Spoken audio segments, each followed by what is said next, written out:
Ladies and gentlemen, this is the 74th Miss Universe competition. This is now 2204 and don't forget to like and subscribe.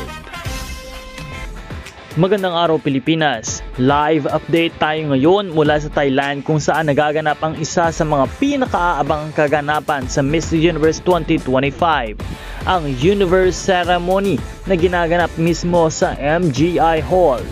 Umpisa na nga ng matinding puksaan ng ganda, confidence at grace at syempre stand out na naman ang ating pambato na si Atisa Manalo. Makikita mo talaga sa bawat kilos at ngiti ni Atisa ang elegance at composure ng isang tunay na Miss Universe material.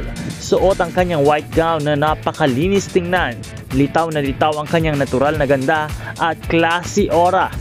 Habang lumalakad siya sa stage ay mararamdaman mo ang tiwala sa sarili at ang puso niyang handang ipaglaban ang ating bansa. Hindi lang ganda, kundi intelligence, grace at advocacy ang dala ni Atisa ngayong taon. Ayon sa mga insiders, marami pang mga activities ang naka-line up bago ang Grand Coronation Night. Kaya tutok lamang dahil tiyak na masisilayan pa natin ang iba't ibang fashion looks, interviews at charity events ng ating reyna.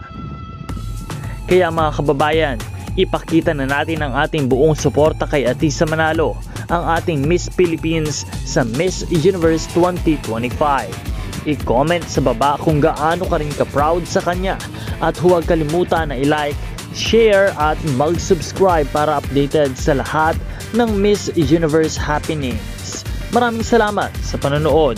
This is Nel2204. Magkita po tayong muli sa susunod na video dahil marami pang mga darating na mga updates para sa inyong lahat. Support your favorite candidates and leave a comment.